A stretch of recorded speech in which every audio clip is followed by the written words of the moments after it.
Hello, great souls. How are you all doing? I hope every one of you is doing amazing. Yes, we are back again. It's your girl, Ify Success. Okay, may your days be long in the land of the living. Here with me today is my husband, known as your wealth.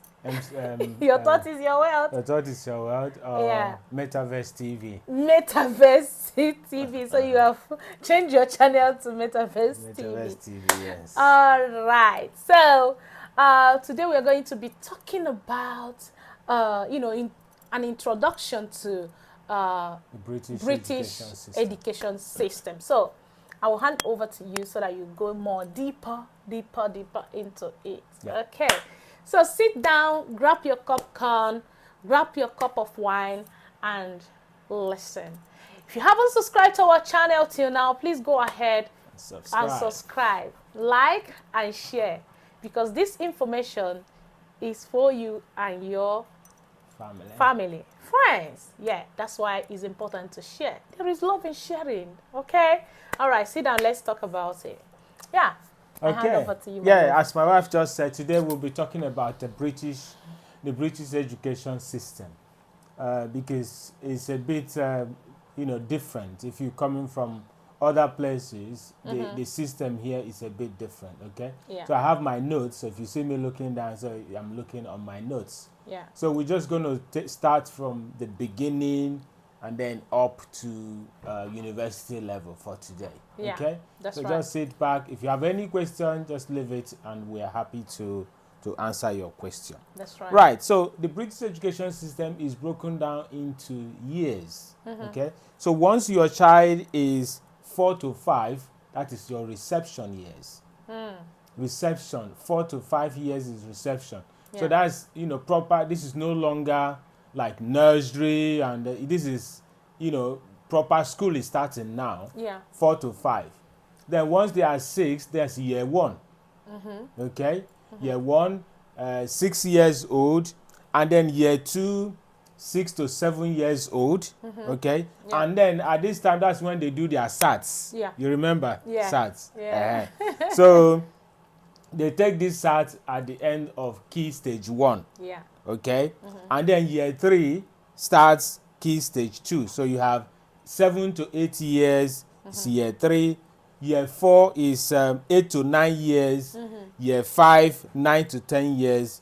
Year 6, 10 to 11 years. That's right. So at the end of this 10 to 11 years, that's when you have the SAT for key stage 2. Yeah. So at primary level, they do 2 SATs. One at the end of key stage 1, and then second one at the end of key stage 2, Yes. which is in primary 6. We talked about going in secondary school, the other videos. If you haven't watched that video, I would advise you have a look, because once you get to year 6, and then that is now preparation to go to year 7.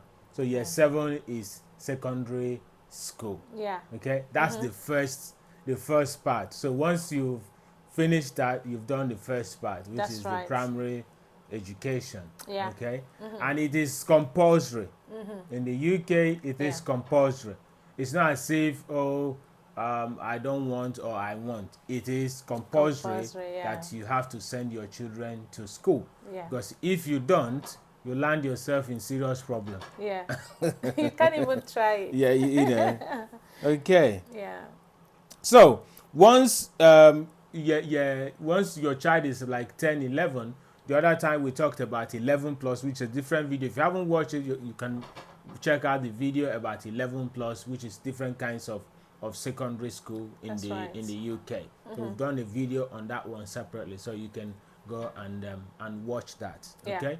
So now you are in secondary school. Whether you are in grammar school or comprehensive school or private school, independent school, is all secondary school. Okay. Then you do your year 7 and year 8. Although some schools they organize it differently. So, but generally speaking, year 7 is like they're welcoming you. It's like half primary, half secondary. So they're welcoming you into the secondary education and different ways of learning. introducing you to all the broad subjects that the school is offering. That's right. And then year 8 is your second year in secondary school. That's when things get a bit more serious. Yeah. Okay, so get a bit more serious about, you're no longer in primary school. So they get a bit, if you are lagging behind, they kind of get on you more when you are in year 8, compared to year 7. They still like kind of, making sure petting you are coming. And then, I mean, you see some of these children down, in year 7. When I went to with my daughter the other day for parents' evening, the year 7, they were lining up, starting of September. Some of them, their blazers, they're like here. Because parents want to save money. Yeah. And some of them are very tired. I was telling my son, Princess, look at you. Say, oh, I can't believe they were so. I said, look at you. You were like that some years ago.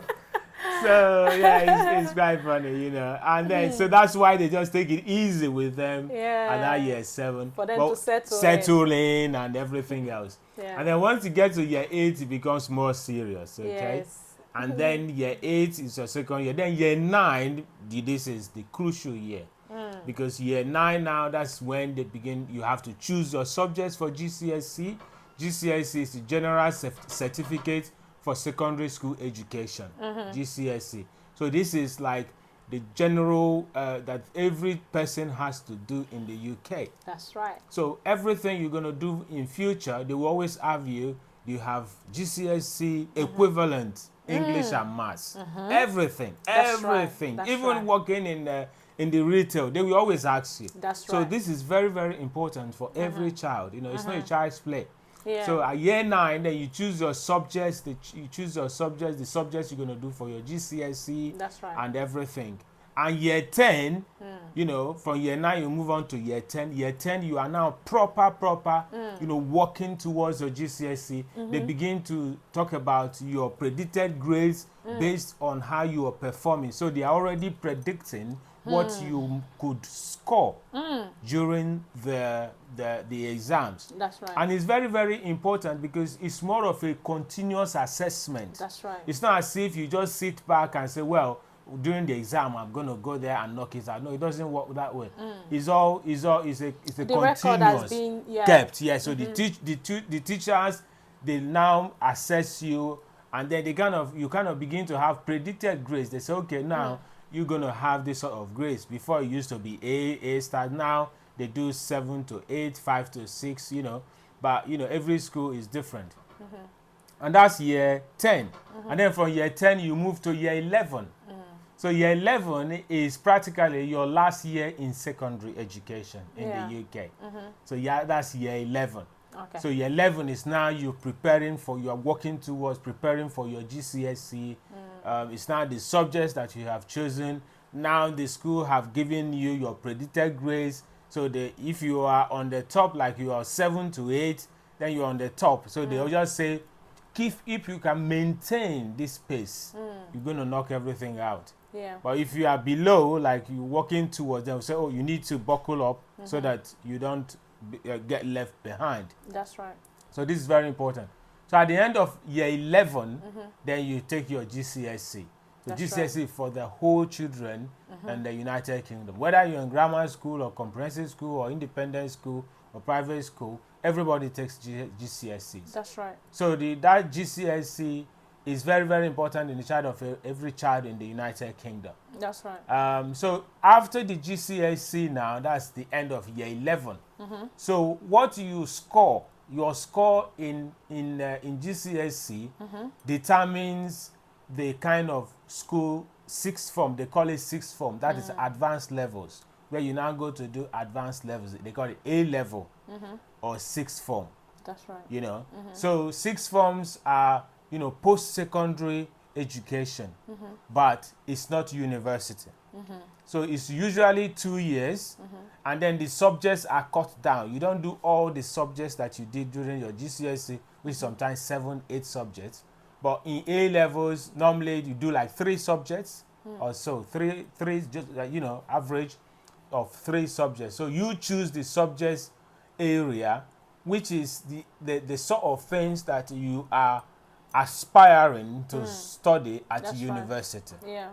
Okay, so you don't just choose at random, because you are now, actively preparing towards your career at university. That's right. Okay, so it takes 2 years. First year, which is now counts as year 12, and then the second year of your A levels is now year 13. So at the end of year 13, then you take your A levels. So now your qualification, what you score in your A levels, determines the sort of university that you will go to. That's right. So you Very see, all important. these things, they work together. Yeah, that's right. So if you score very high, because big universities like Oxford, Cambridge, and what we call the Oxbridge universities, Oxford, Cambridge, and the Oxbridge University, these are the top, the Russell Group, or Oxford, the Russell Group of universities, which are the highest rated universities in the United Kingdom. Oxford, Cambridge, University College London, UCL, and some other universities that makes up the Oxbridge. So if you are aiming to go into this, then you have to really work hard to have high scores on your A levels. That's right. However, in the UK, there are, a lot of beautiful, excellent, high-rated universities. So even if That's right. you couldn't get into Oxbridge, it's not the end of the world. But I mean, aspire to. Yeah, Okay? aspire to. Exactly. Yeah. So your A levels now depends on the sort of university that you go to, and then during your A levels, there's what we call the UCAS, the UCAS application. That is the sort of portal where you now apply for university. Because at the end of year 13, you are applying for universities. So your score, so you've applied, and then the universities have given you, this is what we want you to score. And then it's always a very nervous day for students. Yeah. They're checking, did I score enough to go to the university of my choice? Okay. If not, then there's what we call clearing. That's when they now do clearing. Universities are scrambling to make sure they get the students. The students are scrambling to make sure they get the universities. Then universities which the students they were expecting to come did not qualify, then they open up the place for other people who did not come, who did not get the place in the initial time, but now have gotten the qualification to get in. So it's a sort of a lot of transactions going on during the clearing.